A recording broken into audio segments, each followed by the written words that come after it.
안녕하세요. 보험금 분쟁 해결사 손해배상사 김병호입니다.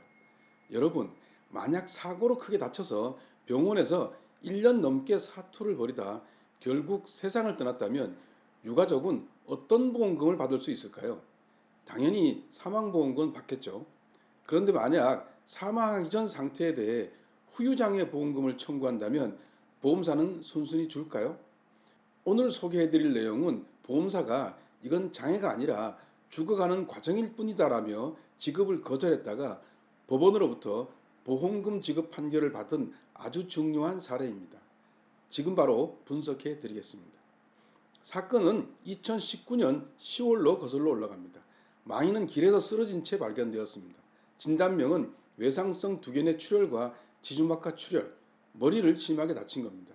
망인은 그날 이후 무려 1년 8개월 동안 여러 병원을 옮겨 다니며 입원 치료를 받았습니다.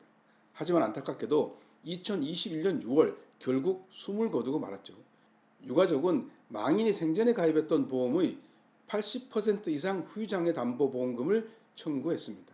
그런데 여기서 보험사가 제동을 걸었습니다. 보험사의 주장은 이랬습니다. 장애란 충분히 치료한 뒤에도 증상이 영구적으로 신체에 남는 고정된 상태를 말하는 겁니다. 그런데 망인은 사고 직후부터 사망할 때까지 상태가 계속 나빠지며 죽음으로 향하는 과정이 있었을 뿐이지 상태가 어느 시점에 딱 고정된 게 아니라는 논리였죠. 즉, 장애를 평가할 만큼 증상이 고정되지 않았으니 보험금을 줄 수 없다는 주장이었습니다. 하지만 법원은 보험사의 이런 주장을 정면으로 반박했습니다. 그 근거는 바로 보험 약관 속에 숨어 있었습니다. 약관에는 상해 발생일로부터 180일이 지날 때까지 장애 지급률이 확정되지 않으면 180일째 되는 날의 의사 진단에 기초하여 장애를 결정한다는 규정이 있습니다. 법원은 이 규정에 따라 사고 후 약 180일이 지난 시점의 망인의 상태를 정밀하게 분석했습니다. 당시 망인의 일상생활 기본 동작 상태는 참혹했습니다.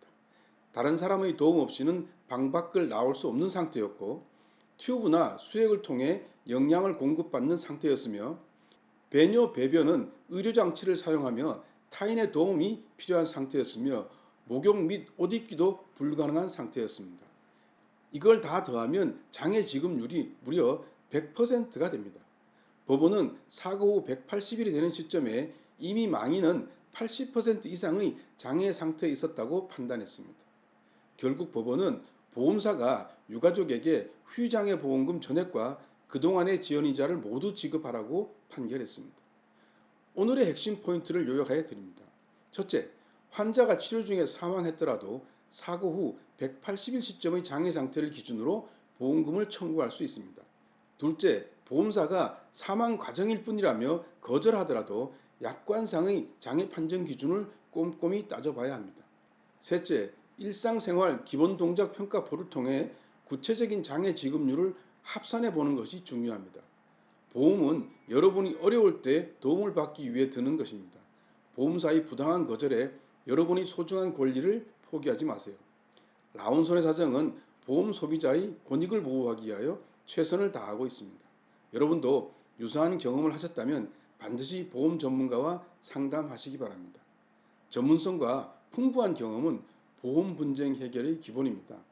라온손해사정은 폭넓은 의학적 지식을 바탕으로 정확한 법리 판단과 다양한 사례 분석을 통하여 가장 합리적인 해결책을 제시하여 드립니다.